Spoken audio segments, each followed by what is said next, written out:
Happy Tuesday. Hope all is well. Today's video is accepted, the art of making an offer. And this video is really geared towards buyers trying to navigate this seller's market, or if you're a realtor who's running buyers trying to navigate the seller's market. Again, if you're a buyer who've submitted a couple offers, you're upset, it's frustrating, I understand. You don't know why your offers aren't getting accepted. You feel like you're making a strong offer, but maybe you're not. It's all about terms, terms, terms.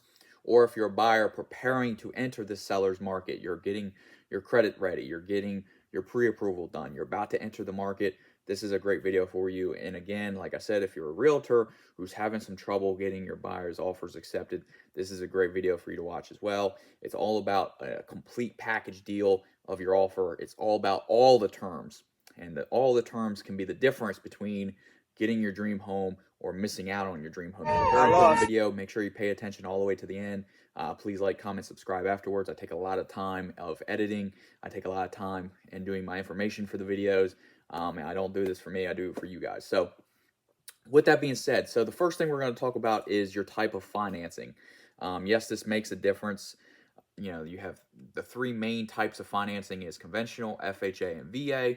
We're going to talk about conventional. They are the strongest. Conventional is the strongest type of loan there is, and it has the most buying power on the market today, other than cash. Cash is king in this market because it's always going to close. But with loans, even if you're pre-approved, something can happen. But with that being said, when we talk about loans, again, conventional is number one. It's tier one as far as financing goes. The reason for that is they have higher guidelines to be approved for conventional. You also are usually putting more money down. Usually with a conventional loan, you're putting somewhere between 5 to 20% down, depending on your situation. So it shows you're a very strong buyer.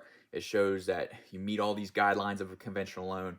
And then the other thing is with conventional versus FHA and VA, conventional doesn't have the different guidelines that FHA and VA loan has as far as the inspections and the appraisers go. So when you have an FHA or VA loan, there's certain standards that the FHA and VA want in a home. It can't be any paint chips. All the utilities, everything in the house have to be running appropriately. You have to have stairs. You have to have railings. It's a whole list of things with those. So like I said, conventional is number one. Let's go to FHA. FHA and VA kind of in the same boat a little bit there. Again, a lower credit score to get approved for FHA and VA. Not a knock on either one of them. I bought both my homes with FHA. Nothing to be ashamed of. It's a blessing to ever get approved for a home, no matter what. But it's just less buying power in this market, and that's just the truth. Right, wrong, or indifference, that's just the way it is. And then again, part of one thing I was going to talk about is inspections, waiving your repairs or whatever.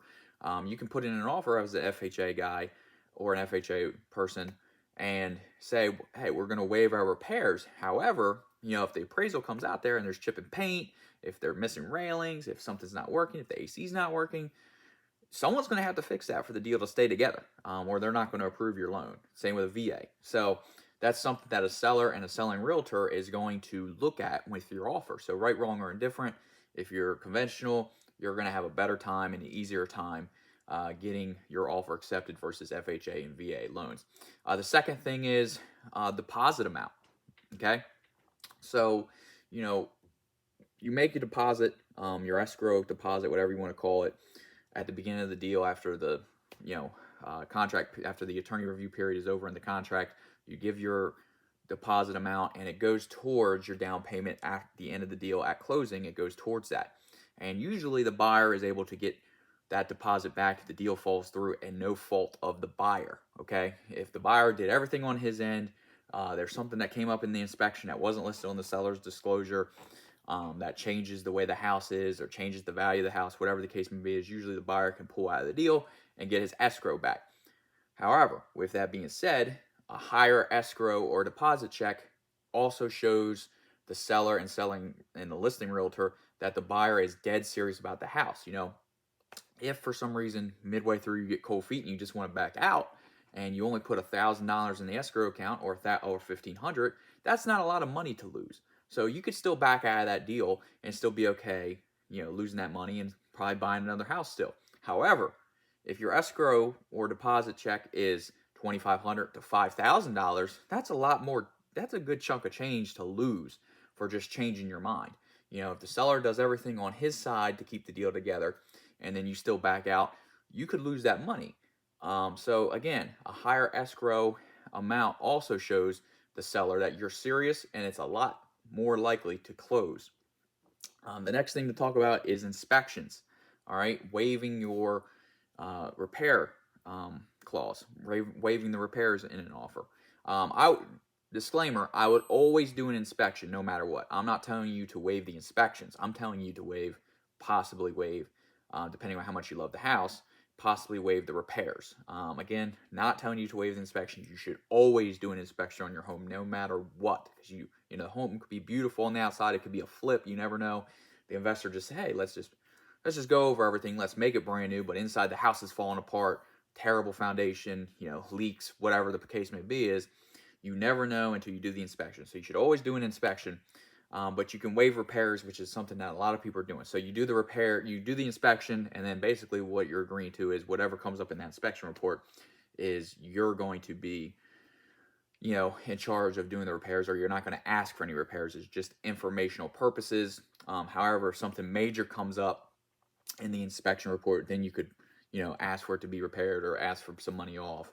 And usually, if they say no, hey, you waived that, you can usually back out of the deal and still get your escrow deposit back, like I stated. The next thing to get your offer accepted, of course, when you're selling your home, the whole thing is getting the money as quick as possible. So your closing date is very important. If you have a home you're selling and you're waiting for that home to close, so you say, hey, 15 days after this home closes, or me buying this house is based on my own home closing on time, that hurts the deal completely. The normal escrow period or closing period is between 30 and 60 days being under contract before it closes. The closer you can get that to the 30-day amount, the closer your lender can close in that 30-day period, the better and more likely you are for your offer to be accepted. And again, that's if your offer is not contingent on something on your home selling. If the offer is contingent on your home selling, a lot can happen on your home. It could fall apart, and then your home is back on the market another 20, 30, 40 days before that one closes. And then because of that, cause and effect, the other home that you put an offer on and it got accepted, now that one's pushed back. So anything contingent or anything late, 45 or more in this market is not an acceptable closing period, and it's going to hurt your offer. And finally, the last thing to talk about is, of course, sales price. The overall sales price that you're willing to offer on a house. Anything that's, I talked about in my FSBO video a week ago or so. Anything that's marketed correctly, that's in a nice condition and in a nice area is most likely going to have multiple offers, and the offers are going to probably be over ask. So your overall sale price, what you're willing to pay for the house, is also part of this as well. Terms, like I said. So that wraps it up. Those are a couple things. Again, let's go back over your type of financing, your escrow/deposit amount, your inspections. Are you going to waive repairs or not? Your closing date, again, 30 to 60 is the typical escrow period. The closer you can get to the 30-day, the closer you can close to the 30-day window, the better for your offer. And then, of course, your overall sale price, what you're willing to offer for the house. All of that comes into one big bundle. Terms. All those terms equal one big offer, and that's going to determine whether you get your dream home or you miss out on your dream home. So keep all that in mind, whether you're a buyer or if you're a realtor for a buyer. Let's keep all these in mind. And again, if you're a realtor for a buyer, remember, okay, yes, if they want to offer, just ask. You have to submit that, yes.